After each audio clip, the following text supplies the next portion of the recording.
আল্লাহ আপনাকে জন্মসূত্রে মুসলিম করেছেন, বলুন আলহামদুলিল্লাহ। চিন্তা করেন, একজন যদি অমুসলিম ইসলাম গ্রহণ করে যে কোনো জায়গায় পৃথিবীর, তাহলে সে প্রতিকূল অবস্থায় রয়েছে, এতে কোনো সন্দেহ নেই। কত যে তার জন্য জটিলতা রয়েছে, কত যে তার সামনে কাঁটা বিছানো আছে, আর কতবার তাকে চিন্তা করতে হচ্ছে, আর দুনিয়ার কত কিছু থেকে তাকে একবার হাত ধুয়ে নিতে হচ্ছে, আর কোরবানি দেওয়ার জন্য প্রস্তুত থাকতে হচ্ছে। এগুলো একটু এহসাস করুন, আল্লাহ নিয়ামতের মূল্যায়ন করুন, কদর করুন, না হলে এই নিয়ামত আল্লাহ ছিনিয়ে নেবেন। আর তারপরে জন্মসূত্রে মুসলিমগুলিকে আল্লাহ ওয়াসার অবাঞ্ছিত বলে ঘোষণা করে দিয়ে ওয়াইন তাতাওয়াল্লাউ ইয়াস্তাবদিল কওমান গায়রাকুম সুম্মা লা ইয়াকুনু আমসালাকুম, তোমরা ফিরে যাবে, চলে যাও, তোমরা চলে যাও। মুসলিমের ছেলে নাস্তিক হচ্ছে, মুসলিমের ছেলে সেকুলার আর ধর্ম নিরপেক্ষতায় বিশ্বাসী হয়ে যাচ্ছে, মুসলিমের ছেলেরা শিরক বেদাতে লিপ্ত হয়ে যাচ্ছে, মুসলিমের ছেলে মাজার পূজারি হয়ে যাচ্ছে, মুসলিমের ছেলে একবারে পেট পূজারি হয়ে যাচ্ছে, আব্দুদ্দিন আর আব্দুদ্দিন হাম হয়ে যাচ্ছে, পয়সা ছাড়া নেতৃত্ব ছাড়া কিছু বুঝে না, দিন ধর্ম আল্লাহ পরকাল আখেরাত হাসরে হাজির হইতে হবে, একটু চিন্তা হয় না। যখন এইরকম অবস্থা হয়ে যায় মুসলিম জাতির, ইয়াস্তাবদিল কওমান গায়রাকুম, অন্য জাতিকে তোমাদের স্থলাভিষিক্ত করবে, তোমাদের জায়গায় বসিয়ে দেবেন, তোমাদের খলিফা আল্লাহ বানিয়ে দেবেন। সুম্মা লা ইয়াকুনু আমসাল, তার তোমাদের মতো অসার অপদার্থ হবে না, তোমাদের অপদার্থ হবে, তাদের দ্বারা আল্লাহ খেদমত নেবেন। আর দেখা যাচ্ছে যে আলহামদুলিল্লাহ, যেসব জায়গায় গোবর ছিল, গোবরে পদ্ম ফুল, যেই বংশে, যেই গোত্রে, যেই জাতিতে কোনো আলেমে দিন হয়তো ছিল না, কোনো দিনের খাদেম ছিল না, সেখান থেকে আল্লাহ দিনের খাদেম পয়দা করছেন। আর যারা পরম্পরা 14 গোষ্ঠী আর পরম্পরা 14 পুরুষ, তাদের আলেম ওলামা আর দিনের বড় বড় খেদমত করেছে, দেখা যায় সেই বংশে ইসলামের খাদেম খুঁজে পাওয়া যায় না, আমলকারী খুঁজে পাওয়া যায় না, সুন্নাতুল্লাহ। আর এটি হচ্ছে আল্লাহ রাব্বুল আলামিনের নীতিমালা। সুতরাং আমাদেরকে সতর্ক সাবধান থাকতে হবে, যাতে আল্লাহ আমাদের এই নিয়ামতকে টিকিয়ে রাখেন এবং নিয়ামতের হেফাজত করার তৌফিক দান করেন। বলছিলাম এই আমানতের প্রথম ধরনটি সম্পর্কে, যে আমানত সার্বিক জীবনে। সুতরাং আপনি যে আকীদাটা পেয়েছেন আহলে হাদিস, জন্মসূত্রে শুধু মুসলিম না, আহলে হাদিস, পাশে আপনার আশেপাশে বহু সুফি বিদাতি রয়েছে, বহু মাজার পূজারী রয়েছে, বহু এমন রয়েছে যারা মনে করে যে পীর ধরলে জান্নাতে সার্টিফিকেট হয়ে গেল। হ্যাঁ, যারা মনে করে যে সারা পৃথিবীকে গৌস কুতুবরা ধরে আছে, ওরা যদি ধরে না থাকে তো আল্লাহর গজব নেমে সব তহস নহস হয়ে যাবে, সব শেষ হয়ে যাবে। আলহামদুলিল্লাহ, আল্লাহ আপনাকে শিরকি কুফরি আকীদা থেকে আল্লাহ রক্ষা করেছে, সুতরাং এর হেফাজত করুন। জি, আপনি একজন মুসলিম, সুতরাং আপনাকে 5 ওয়াক্ত সালাতে হেফাজত করতে হবে। নামাজ ছাড়া ইসলাম থাকে না। বিশেষ করে মাদ্রাসার বাইরে থেকে যারা এসেছেন তাদেরকে বলছি, অনেকে আছেন যে যারা মনে করেন যে আহলে হাদিস হলেই জান্নাত পেয়ে যাব, না, কখনো না। আপনাকে নামাজি হইতে হবে, নামাজি হইতে হবে। প্রত্যেক নবী নামাজি ছিলেন, শুধু এই উম্মতের নামাজ নয়, প্রত্যেক নবী নামাজি ছিলেন, এটা কথা মনে রাখবেন। সালাতের ইবাদত ছাড়া আল্লাহর সাথে সম্পর্ক কারো থাকতে পারে না, কথা মনে রাখবেন। নামাজ ছাড়া রবের সাথে সুসম্পর্ক কায়েম করার সারা দুনিয়াতে কোনো উপায় হতে পারে না। আপনি নামাজ পড়ছেন না, দুনিয়ার সমস্ত কাজ করছেন, কোনো কাজে আসবে না, সবকিছু বেকার হয়ে যাবে। হাবা আম্মান সুরা সারাবান, সেই দিন হাসরের মাঠে দেখবেন মরিচিকার মতো হয়ে যাবে। আল্লাহ যেন বুঝার তৌফিক দান করেন। শুধু আসসালাত আসসালাত, নামাজের হেফাজত করুন। 5 ওয়াক্ত সালাত পড়তে খেয়াল খুশি পড়লে হবে না। জি, ইব্রাহিম আলাইহিস সালামের চাইতে মুখলেস আর আল্লাহ ভীরু কে হইতে পারে? ইব্রাহিম আলাইহিস সালামের চাইতে বড় তাওহীদবাদী কে হইতে, মুআহিদ কে হইতে পারে? তিনি দোয়া করছেন ওয়াজনবনি ওয়া বানি আন না'বুদাল আসনাম। তিনি দোয়া করেছেন রব্বিজআলনি মুকিমাস সালাতি ওয়া মিন যুররিয়াতি, আল্লাহ আমাকে নামাজি বানিয়ে দাও, আমার ছেলেগুলোকে নামাজি বানিয়ে দাও।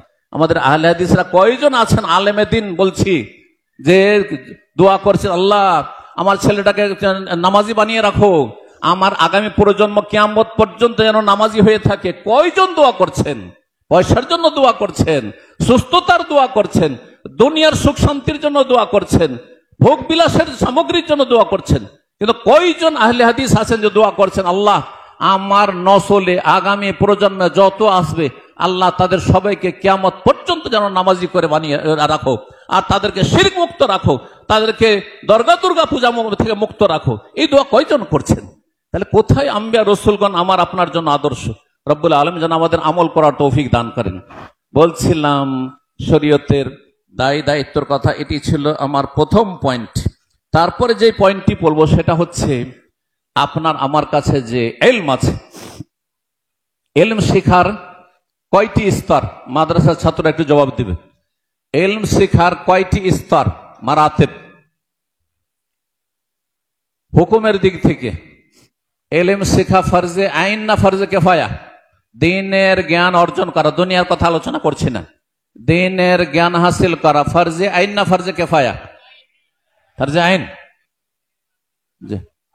হ্যাঁ, মাদ্রাসা ছাত্র, মাদ্রাসা এখানে এই মাদ্রাসার, মাশাআল্লাহ মাদ্রাসা ছাত্র। মোট কথা দেখো দুটো স্তর আছে, একটা হচ্ছে ফরজে আইনের স্তর, হ্যাঁ, আর আরেকটা হচ্ছে ফরজে কিফায়ের স্তর। তো ফরজে আইনের স্তর তো সবাইকে আদায় করতে হবে, প্রত্যেক মুসলিমকে আদায় করতে হবে, কিন্তু ফরজে কিফায়া আদায় করার জন্য, যেমন ফরজে আইন আদায় করার জন্য মাদ্রাসায় কেউ মুতাওয়াসসিতা পর্যন্ত পড়লো বা সানবিয়া পর্যন্ত পড়লো, ফরজে আইন আদায় হয়ে গেছে। যদি কেউ সানবিয়া পর্যন্ত মোটামুটি পড়ে, পড়ার মতো পড়ে, তাহলে তার ফরজে আইন আদায় হয়ে গেছে। আল্লাহকে চেনে নিয়েছে, রসুলকে চেনে, দিনের আহকাম মাসাইল ওয়াজিবাত ফারাইজ আর হালাল হারাম জেনে নিয়েছে, করণীয় বর্জনীয় খুঁটিনাটি মাসলার জন্য বড় ওলামারা রয়েছেন, ফরজে আইন আদায় হয়ে গেছে। কিন্তু সানবিয়ার উপরে কুলিয়া পড়ছো, মাজিস্টার পড়ছো, অথবা তারপরে যেমন আমরা সারা জীবন পড়তে আছি।